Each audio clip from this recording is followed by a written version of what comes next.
Voilà, bonjour à toutes et à tous et merci pour l'invitation à venir parler de ce sujet épineux qui nous concerne tous et malheureusement de nouveau très fort. J'aimerais dire que je n'ai pas de conflit d'intérêts financiers en lien avec les éléments que je vais aborder ici. Quelques conflits d'intérêts intellectuels, c'est les investissements qu'on a dans ce qu'on a déjà fait, donc les groupes guidelines locaux dans l'hôpital et internationaux que je vais aussi détailler. On m'a demandé de commenter cet article très intéressant, qui n'est pas un article scientifique, qui est un débat d'idées, un head-to-head dans le BMJ, qui essaye de voir la question suivante: valider l'utilisation précoce de traitements sans publication finale des données. Est-ce qu'on devrait recommander des traitements finalement avant d'en avoir le cœur net? On voit ici des éléments listés par un des auteurs favorables, volontairement probablement provoquants, qui dit que la transparence complète des données, c'est un idéal en temps normal. On devrait avoir toutes les données finalisées, verrouillées, disponibles, et que bien sûr tout le monde tente à cet idéal, mais qu'il est non applicable à une situation de pandémie. Il prétend qu'il faut éviter les délais, les préprints, les press releases, et que des essais rapidement réalisés, adaptatifs, sont l'idéal. On sent ici peut-être un petit mélange, si je commente déjà, entre des notions différentes. Est-ce qu'on est pré-publié dans un état précoce de l'avancée des données, ou le design de l'étude lui-même qui est adapté à une situation de pandémie? Il dit, autre élément, que le recyclage des médicaments off-label, donc le fait de les repositionner, des médicaments connus dans une nouvelle pathologie, nous offre une certaine sécurité, puisqu'on devrait connaître le profil de sécurité justement de ces médicaments dans les autres indications, et que ça permet de se concentrer rapidement sur la détection d'un signal de bénéfice. Il montre en exemple plusieurs essais, mais surtout l'essai anglais Recovery. C'est une publication qui est en Angleterre, et en disant quand même que ça aurait pu se faire encore plus vite et avec moins de délai. Et on sent ici l'argument principal qui vient dans le point suivant, c'est que le monde académique est critiqué, il n'était pas prêt à cette pandémie, à la rapidité de la vitesse à laquelle il faut prendre des décisions dans la vraie vie. Une solution offerte, on en voit une à la fin de son commentaire, c'est qu'un groupe qualifié ou des groupes qualifiés pourraient prévalider toutes les décisions, on pourrait prévoir tout ce qui pourrait aller ou ne pas aller dans une étude, et ce groupe qualifié bien choisi, chaque terme est important, pourrait alors s'assurer que quoi qu'il arrive, on puisse interpréter les résultats et prendre des décisions rapidement. Voilà, j'ai essayé de retranscrire les propos de l'auteur dans la partie pour. On voit que quand on le fait, il y a une invitation à la réflexion et peut-être une certaine exagération des arguments, mais c'est des arguments qu'on peut entendre, notamment l'importance qu'on vit tous de décider rapidement qu'est-ce qu'il est bon ou pas bon de faire.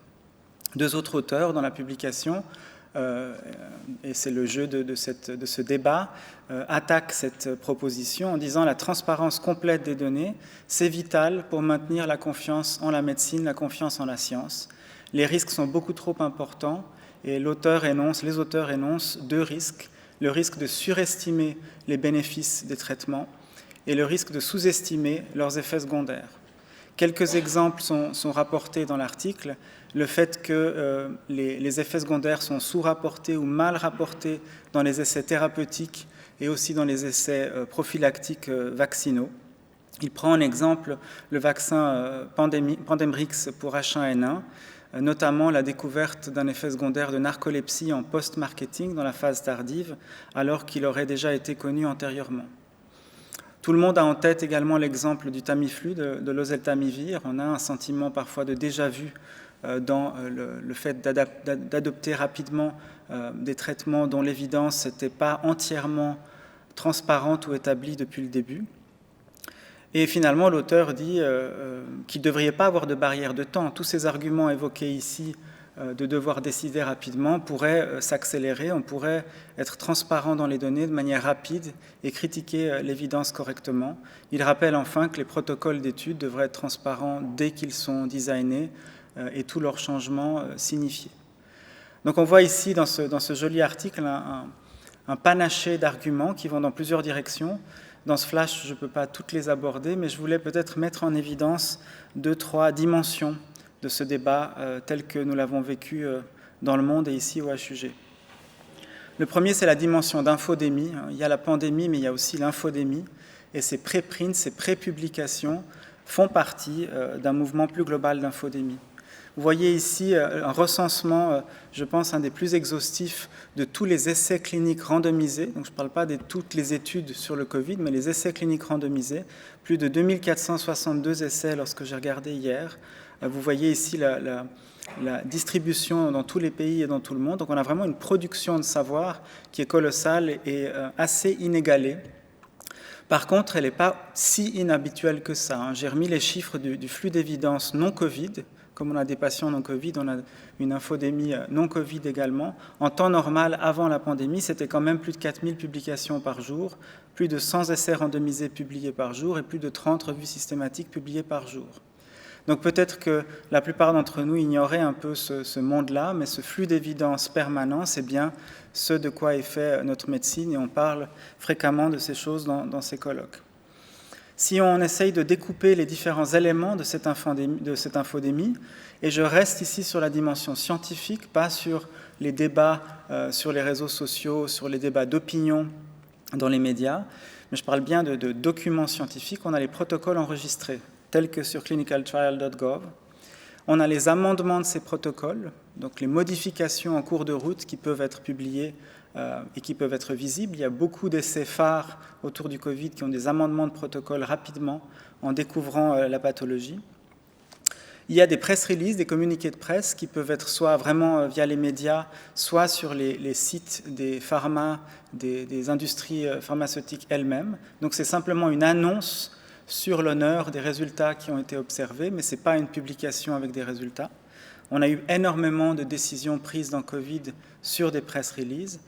Arrivent enfin les préprints, les rapports prépubliés. Et je vais vous parler notamment de medRxiv, donc ces plateformes de prépublication, qui sont une révolution. Et on l'attendait depuis longtemps et elle est arrivée de manière synchrone avec le Covid. Ce n'est pas terminé, on a les publications des rapports, mais d'abord souvent des rapports intermédiaires, vous voyez, interim reports.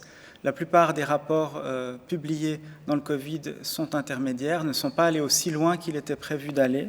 Puis quelquefois, pour quelques exceptions, on a les rapports complets qui finissent à être publiés bien plus tard. Donc on a cette cascade, même dans le zoom sur les données scientifiques elles-mêmes, qui contribue à ces sentiments d'infodémie et qui probablement éclaire ce débat d'idées.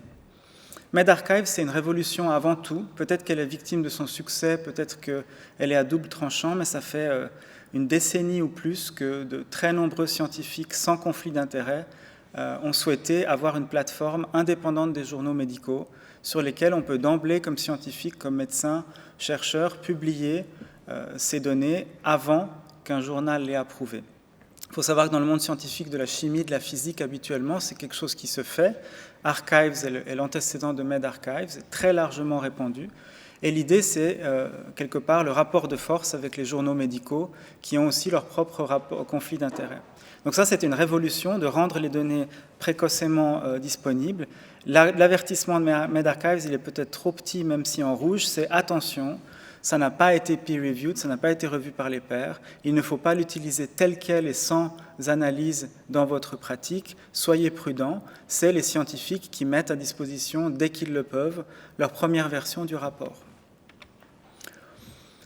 Deuxième dimension liée à cette infodémie, et je glisse entre medRxiv et le plus grand contexte, c'est le problème de confiance qu'abordent les auteurs, confiance en la médecine et confiance en la science. Les controverses en Covid, on les a vues à peu près sur tous les sujets, c'est vraiment un feuilleton. La contagiosité, comment ça marche, l'aérosol oui, non, l'efficacité des masques, on s'en souvient que trop, le rôle des enfants dans la pandémie, quels sont exactement les facteurs de risque qui jouent un rôle et un effet important, le tropisme de la maladie, virale, respiratoire seulement, ou comme on le sait maintenant, les autres systèmes, quand intubé, quelles sont les efficacités et risques des options thérapeutiques. Alors je l'ai mis, c'est le sujet de l'article, mais on voit que ça s'inscrit dans toutes ces controverses très vastes. Le syndrome post-Covid, quelle est l'évolution au long terme du Covid, Covid et influenza, et j'ai envie de dire, etc., parce qu'on s'attend à chaque nouvelle question à cette même infodémie et débat et controverses. Et puis on a tous vu évidemment le problème de confiance en la science, c'est un problème beaucoup plus vaste que le problème scientifique, de polarisation des débats, on l'a senti massivement, de politisation des débats. Je ne vais pas revenir sur les différents personnages qui apparaissent sur la slide, mais on sent bien que tout le monde s'y met. Et puis on a eu de la fraude. Souvenez-vous, le Lancet Gate, on a eu la publication de données fictives, semble-t-il, ou en tout cas qui ont été rapidement retirées avec des déclarations d'erreurs, de rétractions, de critiques, qui n'ont pas été sans conséquences, puisqu'on a interrompu, l'OMS a interrompu notamment le recrutement de certains essais cliniques suite ou consécutivement à l'observation de tels phénomènes. Donc un très gros impact. On a vu des mouvements de pendulier, et ça joue sur la confiance, d'arriver à dire que, par exemple, l'hydroxychloroquine est un médicament miracle, que pas du tout, c'est un médicament extrêmement dangereux, puis que finalement, il est peut-être parfois dangereux, mais surtout très neutre dans la plupart des cas. Ce mouvement de pendulier est mal compris par le public, et puis soyons honnêtes, probablement mal compris par nous également. Je ne reviens pas sur la séquence exacte de ces événements. Il y a une politisation de nos professions. Vous avez ici le docteur Fauci qui est très très estimé et qui est maintenant dans un débat d'idées indirectes avec le président actuel des États-Unis, qui a fait cette conférence de presse le 29 avril, qui était parfaite, et je le dis rétroactivement, parce que tout ce qu'a dit le docteur Fauci sur la prépublication de ces données est exact quand on le compare au rapport final intérim et le complet qui vient d'être publié. Donc, Dr Fauci n'a pas menti dans sa conférence de presse.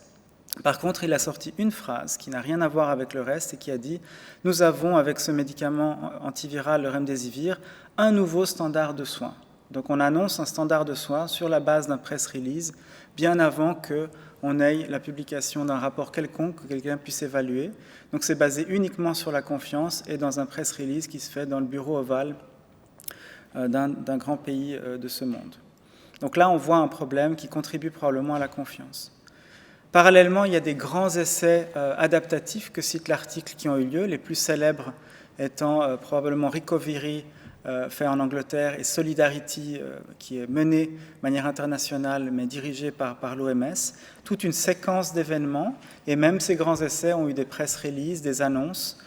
Par exemple, pour Recovery, la grande annonce que la dexaméthasone, les stéroïdes ont un effet dans le Covid, le seul traitement qui a un effet majeur connu, je le rappelle, dans toute cette infodémie à ce stade, ça a été d'abord une annonce de quelques résultats, puis un préprint. Donc là, on a été tous très contents d'avoir enfin un traitement qui marche et qu'on a pu évaluer rapidement. Les critiques subsistent, il reste des zones de doute, mais c'est admirable comme on a réussi à avoir ces grandes collaborations internationales et ces grandes conclusions. Donc il n'y a pas que du mauvais, il n'y a pas que du pendulier, il y a aussi de l'avancée à travers des essais cliniques bien faits.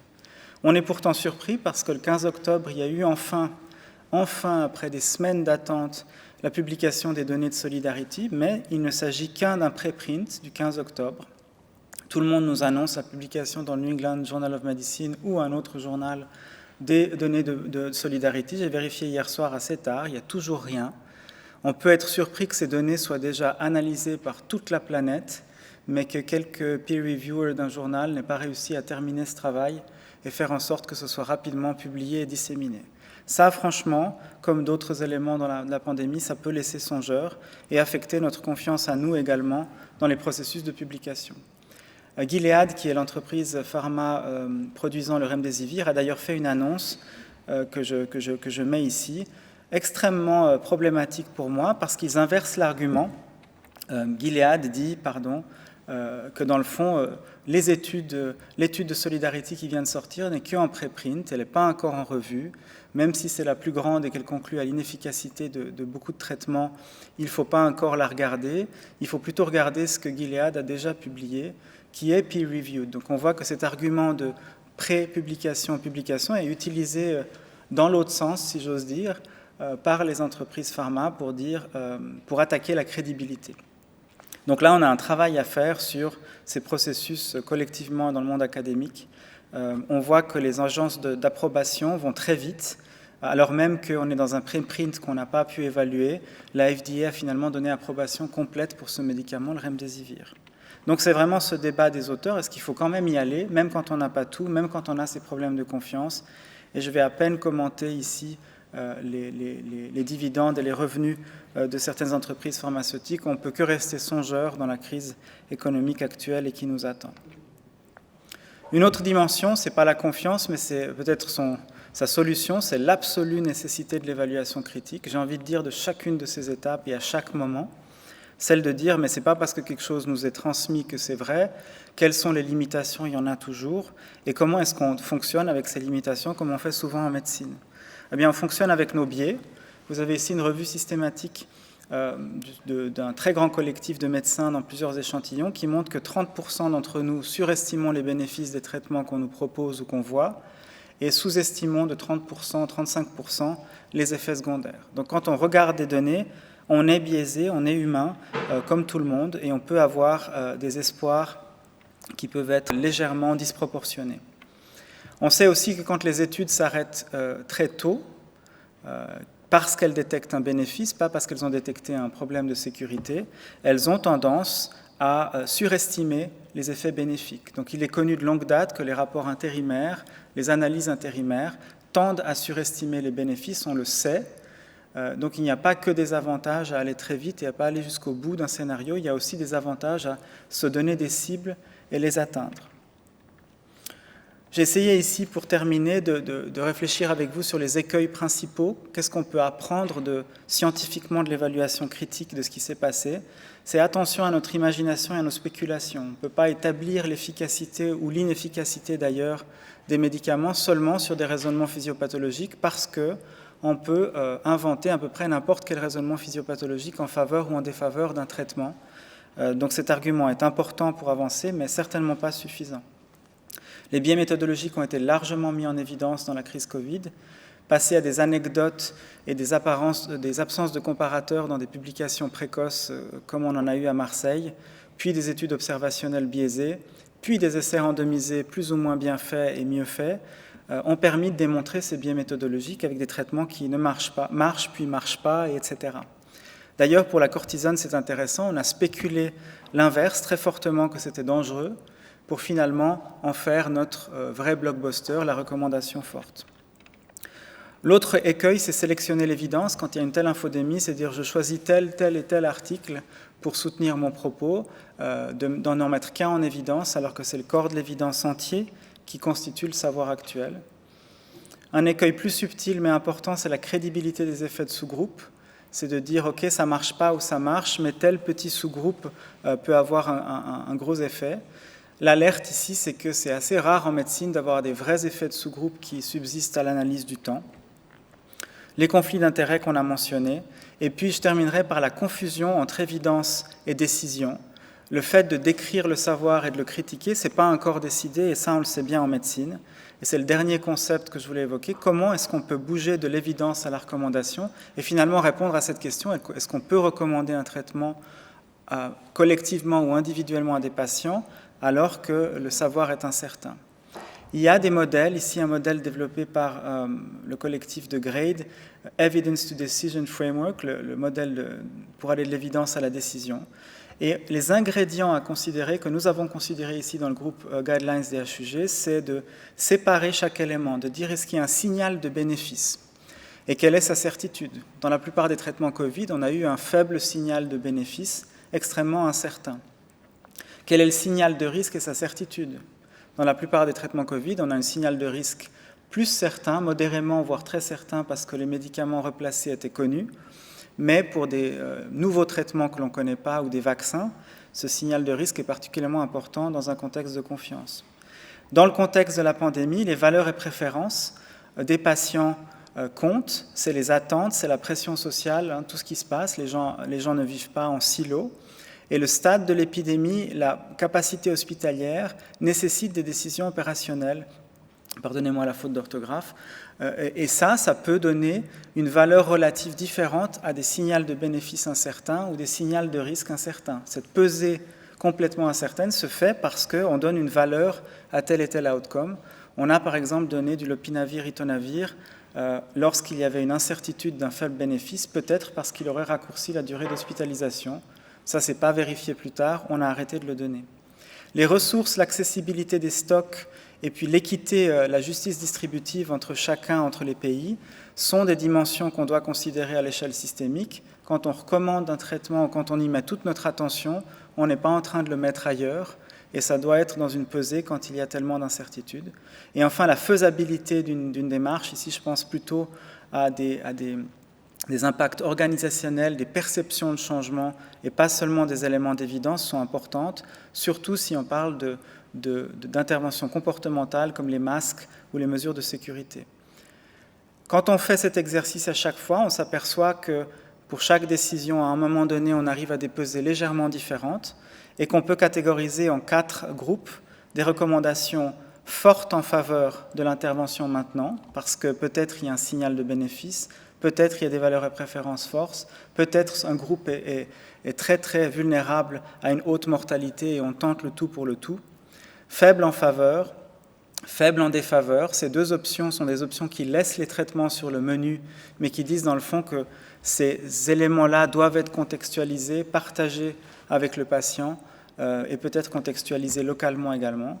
Et les recommandations fortes, c'est vraiment les contre-indications absolues, les gros problèmes de sécurité en absence de bénéfices. Et quand on a cette subtilité-là, on voit qu'on arrive à décider en l'absence de certitude, puisqu'on en a rarement complètement, et de naviguer dans ce qui nous arrive. Je vous remercie pour votre attention.